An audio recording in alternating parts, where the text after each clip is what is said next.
নওগাঁ জেলা বর্তমানে আমের জেলা হিসেবে ব্যাপক পরিচিতি লাভ করেছে। ক্রমেই জেলায় আম বাগানের পরিমাণ সম্প্রসারিত হচ্ছে।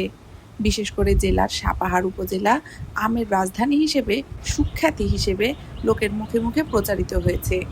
তবে জেলার প্রধান জাতের আম্রপালি আমের উৎপাদন ক্রমাগত কমে যাচ্ছে। বাগান মালিকরা অন্য জাতের আমের দিকে ঝুঁকে পড়ছেন।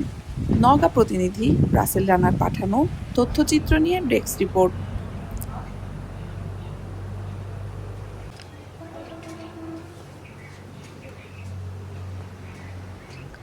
এ জেলার সবচেয়ে বেশি আম বাগানের পরিমাণ হচ্ছে আম্রপালি। এই আম্রপালি আম গত 2 বছর থেকে পর্যাপ্ত মুকুল আসলেও আমের গুটি তেমন আসছে না। গাছে গাছে মুকুল ঝরে যাওয়া, কেবল ডাটা গাছে গাছে শোভা পাচ্ছে। হঠাৎ 2-1টি আমের গুটি দেখা যাচ্ছে। আমের উৎপাদন নিয়ে এলাকার আম চাষিদের মধ্যে হতাশা পরিলক্ষিত হচ্ছে। তবে অন্য জাতের আমগুলোর ক্ষেত্রে আশানুরূপ ফলনের প্রত্যাশা বাগান মালিকদের।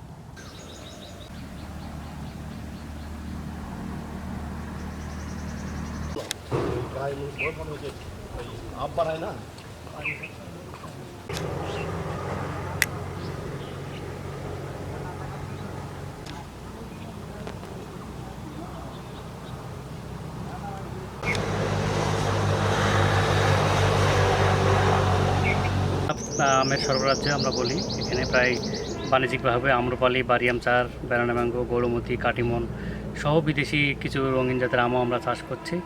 এবছর 100% গাছেই কিন্তু মুকুল ভরপুর, প্রচুর মুকুল, এবং গুটি আলহামদুলিল্লাহ সেট হয়ে গেছে কাছে কাছে।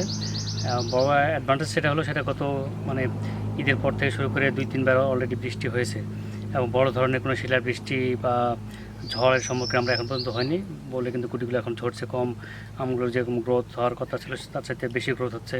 গত বছর কিন্তু এই বৃষ্টি না হতে এবং টেম্পারেচার বেশি থাকাতে থ্রিপস নামক একটা পোকা প্রচুর পরিমাণে আক্রমণ করেছিলাম। নওগাঁতে প্রায় থ্রিপসের অ্যাটাকের কারণে প্রায় 70-80% আমের কিন্তু কোয়ালিটি ড্যামেজ হয়েছিল। এই আমগুলো আমরা অনেক কম দামে বিক্রি করতে বাধ্য হয়েছি।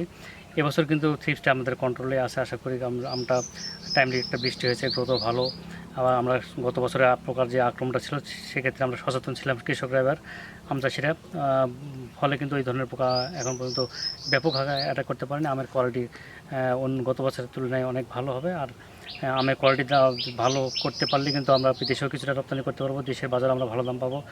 আশা করছি যে সামনের দিনে ওয়েদার ভালো থাকে, এপ্রিল মাসটা যদি মোটামুটি ভালো যায় আমাদের, তাহলে কিন্তু আমরা কৃষকরা লাভবান হবে এবং ভালো একটা নওগাঁতে গত অন্য বছরের চাইতে এবার যেহেতু বাগানও বেড়েছে, অনেক প্রোডাকশন বাড়বে আশা করছি।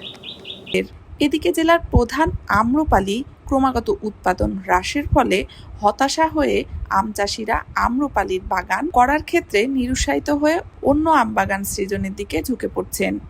তারপর ব্যানানা, এগুলো বিভিন্ন আম, এগুলো খুব ভালো ভালো রেজাল্ট, কিন্তু রূপালি রেজাল্ট ভালো না।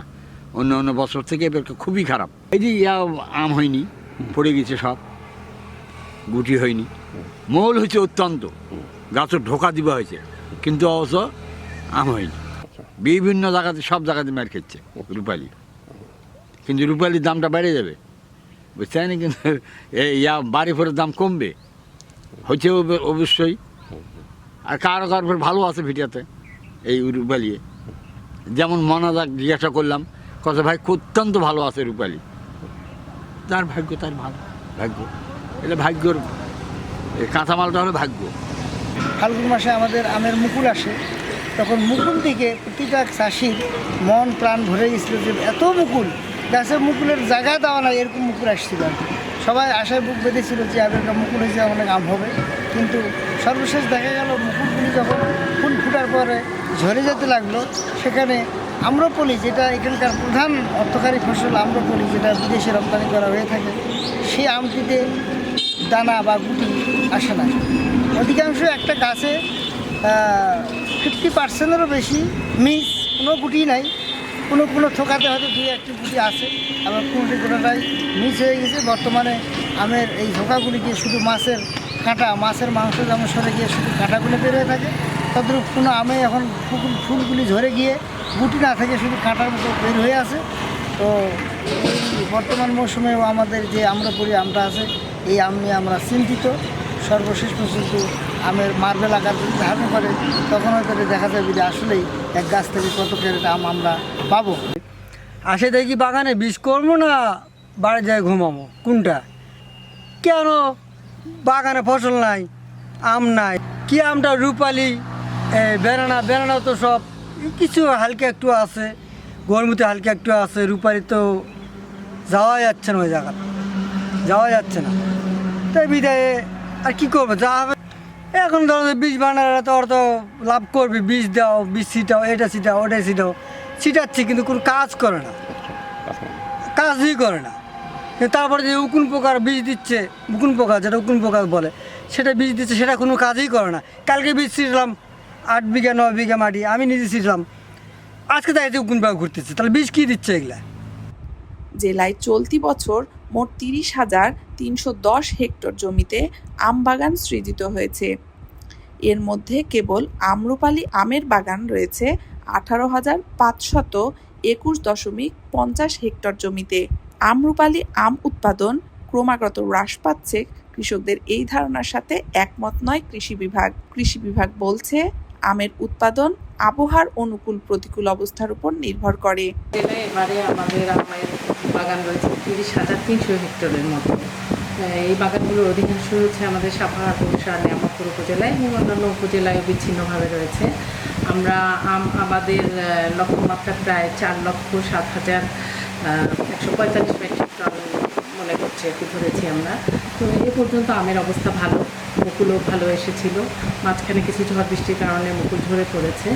তবে যেটা বলা হচ্ছে যে আম্রপালির মুকুল মানে আম ঝরে পড়ার হার বেশি, এটা ভ্যারাইটিগত কিছু বৈশিষ্ট্য আছে।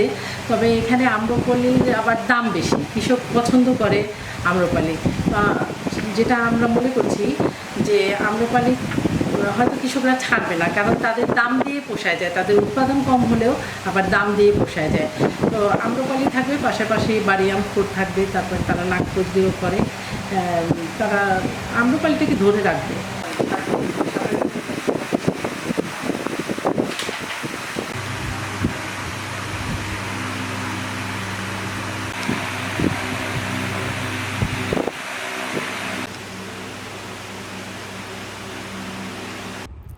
বাগান মালিকরা মনে করছেন, কৃষি বিভাগের সঠিক পথ নির্দেশনা আর পরামর্শ নিয়ে সঠিক জাতের আম উৎপাদন সম্প্রসারিত করা প্রয়োজন বলে মনে করছেন সচেতন মহল।